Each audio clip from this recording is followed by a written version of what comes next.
बिस्मिल्लाहिर्रहमानिर्रहीम। Welcome to ZIK law academy.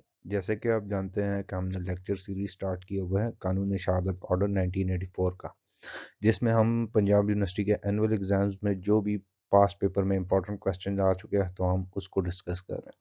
तो आज का जो हमारा लेक्चर है वो है रेलेवेंट फैक्ट्स के बारे में, और उन फैक्ट्स के बारे में जो रेलेवेंट नहीं होते मगर उसको रेलेवेंट तस्लीम किया जाता है। तो उन फैक्ट्स के बारे में हम बात करेंगे। तो चले स्टार्ट करते हैं आज का लेक्चर। सबसे पहले तो इंट्रोडक्शन से स्टार्ट करते हैं। कानूनी शहादत ऑर्डर 1984 में दो इम्पॉर्टेंट काइंड्स ऑफ फैक्ट्स हैं। ठीक है, एक है फैक्ट एंड इशू और दूसरा है relevant fact. Fact and issue क्या है? फैक्ट एंड इशू जो है वो एक की डिस्प्यूट फैक्ट्स है, ठीक है, जिसमें पूरा केस का आउटकम डिटरमाइन करता है, जिसको हम प्राइमरी फैक्ट भी कहते हैं, प्राइमरी फैक्ट इन डिस्प्यूट भी कहते हैं, और जिस पे पार्टी डिसएग्री कर रही होती है। ठीक है, लेट सपोज अगर एक बंदे ने मर्डर किया है, जो मर्डर उसने कमिट किया है वो डिस्प्यूट है, वो उसमें अगर वो उस मर्डर को डिनाई कर रहा है तो ये फैक्ट इन इशू है। ठीक है, ये it is the principal fact which is to be proved, जिसको साबित करना होता है। ठीक है, वो प्राइमरी फैक्ट होता है। While on the other hand relevant fact क्या होता है?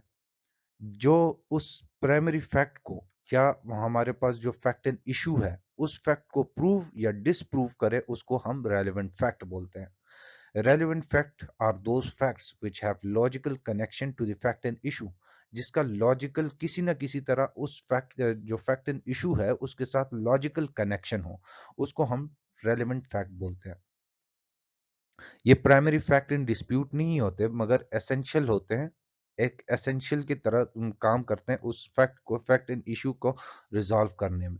ठीक है, सेटलिंग डिस्प्यूट को, मतलब वो जो डिस्प्यूट होता है उसको सेटल करने के लिए एसेंशियली वो अपना किरदार अदा करता है। इसके अलावा हम इस क्वेश्चन में ये भी पढ़ेंगे, जो कानून शहादत ऑर्डर में हमारे पास आर्टिकल 24 दिया गया हुआ है, उसमें कहा है कि कोई एक ऐसे भी फैक्ट्स हैं जो इररेलेवेंट फैक्ट होते हैं, मगर उसको वो जब वो प्रूव हो जाते हैं तो उसको हम रेलेवेंट फैक्ट मानते हैं। तो उसको भी हम डिस्कस करेंगे। जब वो फैक्ट हाईली प्रोबेबल हो या इम्प्रोबेबल हो और या इनकंसिस्टेंट हो विद फैक्ट इन इशू, और relevant fact can become are relevant fact. ठीक है, तो उसको हम रेलिवेंट फैक्ट तस्लीम करते हैं। तो चलें आज शुरू करते हैं आगे का लेक्चर।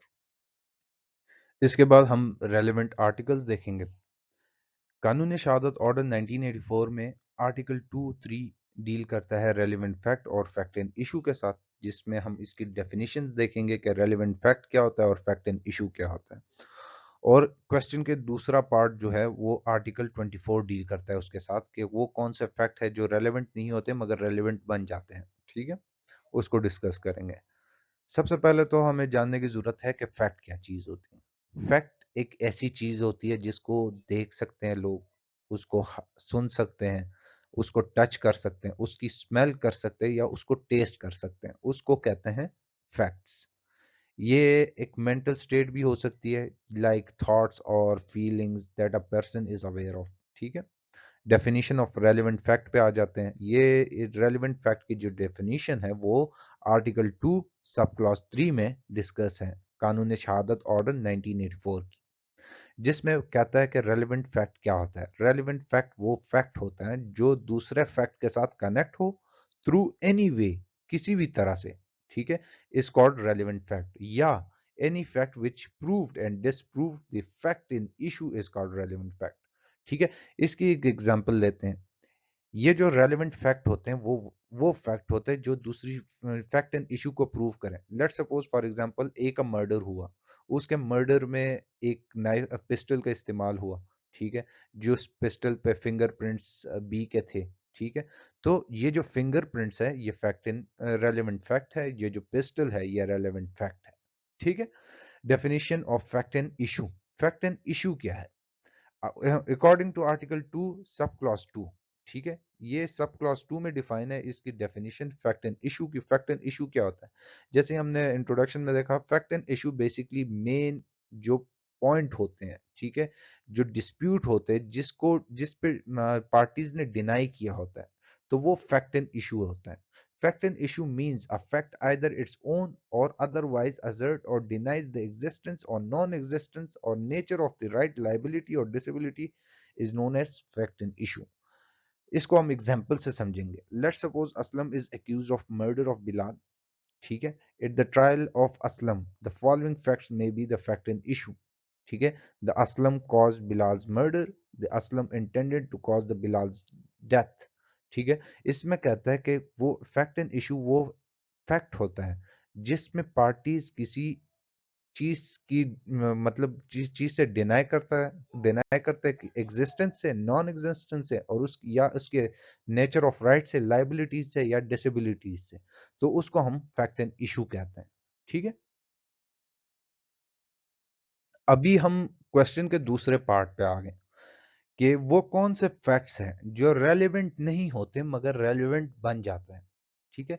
इसमें हमारे पास दो किस्म आ जाती है. सबसे पहली तो when inconsistent with any fact in issue or relevant fact. Article 24(1) ये कहता है कि those fact which is not relevant become relevant when they are inconsistent or contradict with any fact in issue or relevant fact. ठीक है. कि वो facts जो irrelevant होते हैं मगर inconsistent या contradict करते हैं fact in issue के साथ, वो relevant fact बन जाते हैं. फॉर एग्जाम्पल ये प्ली ऑफ एलिबाई का आता है. प्ली ऑफ एलिबाई क्या होती है? प्ली ऑफ एलिबाई का मतलब होता है, बेसिक मतलब जो इसका है, एल्सवेयर या समवेयर एल्स. ठीक है. प्ली ऑफ एलिबाई की डेफिनेशन अगर देखें, as the absence of person charged with an offense from the place of occurrence at the time of the commission of offense is called plea of alibi. Plea of alibi का basically मतलब या definition अगर इसकी देखें, इसका मतलब यह है कि एक बंदा एक जगह पे मौजूद ही नहीं है, तो वो कोर्ट के साथ में प्ली लेता है कि मैं उस मौका वारदात के टाइम पे मौके पे मौजूद ही नहीं था. ठीक है. उस क्लेम को प्ली ऑफ एलिबाई कहते हैं. ये जो आर्टिकल 24(1) है, ये प्ली ऑफ एलिबाई है. ठीक है. अभी हम इसको एग्जाम्पल से समझेंगे. जैसे कि हमने पहला पढ़ा, आर्टिकल 24(1) को हमने पढ़ा कि जब कोई इररेलेवेंट फैक्ट इनकंसिस्टेंट हो फैक्ट एंड इशू के साथ, वो रेलेवेंट फैक्ट होता है. उसकी इलस्ट्रेशन ये है. लेट सपोज के a murder of Aslam took place in Lahore on a particular day. ठीक है. द फैक्ट एंड इशू, ये फैक्ट एंड इशू हो गया. The authorities and member of the disease suspect Bilal of committing the murder. ठीक है. For the murder, sorry. कि बिलाल को authorities जो है, पुलिस जो है और उसके जो डिसीज के फैमिली मेंबर्स हैं असलम के, उन्होंने बिलाल को सस्पेक्ट किया मर्डर के लिए. However in his defence Bilal claims that he was in Karachi on that day. Bilal ने क्लेम किया कि मैं उस दिन पे लाहौर में मौजूद ही नहीं था, मैं कराची में था. ठीक है. Supported by evidence that Indeed shows his presence in Karachi. और उसने ऐसे डॉक्यूमेंट्स दिए जो उसकी जो साबित कर रही थी कि वो वाकई में कराची में मौजूद था, कि लाहौर में नहीं था वो. तो ये एक इररिलेवेंट फैक्ट हो गया, मगर ये इनकंसिस्टेंट है फैक्ट इन इशू के साथ. ठीक है. तो इस सूरत में ये जो इररेलेवेंट फैक्ट होगा वो रेलेवेंट फैक्ट तस्वर किया जाएगा. ठीक है.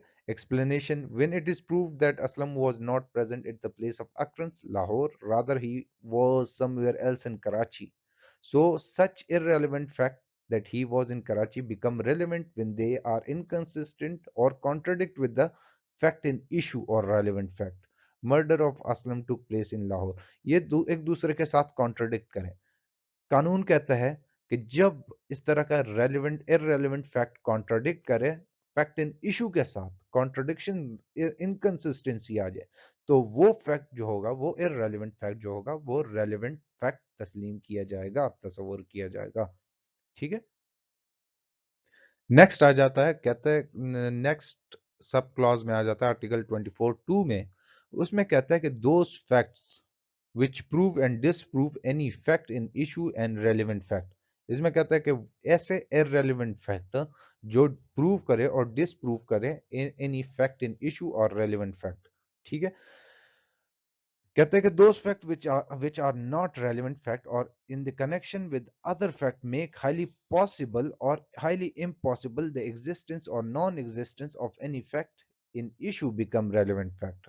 ठीक है. कि एक ऐसे इररेलेवेंट फैक्ट्स जो और या किसी दूसरे फैक्ट्स की कनेक्शन के साथ वो फैक्ट एंड इशू को हाईली पॉसिबल करे या हाईली इम्पॉसिबल करे उसकी एग्जिस्टेंस को, तो वो जो फैक्ट्स होंगे, इररेलेवेंट फैक्ट्स जो होंगे, वो फैक्ट इन रेलेवेंट फैक्ट्स तस्वर किया जाएंगे। Suppose, let suppose Aslam was charged for cheating. Evidence should be given of the fact that he is belong to an organization of habitual cheats, as this would make it probable that he is committed the offense। ठीक है, इसमें ये कहता है कि असलम जो था वो चीट के लिए चार्ज किया था, फ्रॉड के लिए। उसके लिए ये जरूरत है कि क्या नाम है, जो प्रोसिक्यूशन होगी वो सबसे पहले तो एविडेंस लेके आएगी कि ये जो बंदा है वो क्या नाम है, ऐसी ऑर्गेनाइजेशन से बिलोंग करता है जिसके पास जो हैबिचुअल चीट्स है, ठीक है, फ्रॉड्स हैं, जो उसको प्रोबेबल करेगी, जो बेसिकली ये जो एविडेंस है, the fact that he is belong to an organisation of habitual cheats, ये इररिलेवेंट फैक्ट्स है।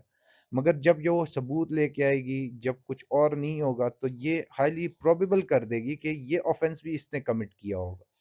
ठीक है, या लेट सपोज कि एक बंदा है वो फौजरी के लिए उसके ऊपर चार्ज लगा है, ठीक है, और उसके घर से ये तो फैक्ट इन इशू हो गया, ठीक है, कि उस वो चार्ज हुआ है कि उसके ऊपर चार्ज है कि ये इसने फौजरी की है। मगर और ड्यूरिंग द इन्वेस्टिगेशन जो पुलिस है, अथॉरिटी है, उसके घर से, उसके लिए घर से ऐसे और डॉक्यूमेंट्स भी मिले जो जिसके साथ इलीगल डॉक्यूमेंट्स थे, ठीक है, जिस फौजरी वाले डॉक्यूमेंट्स थे।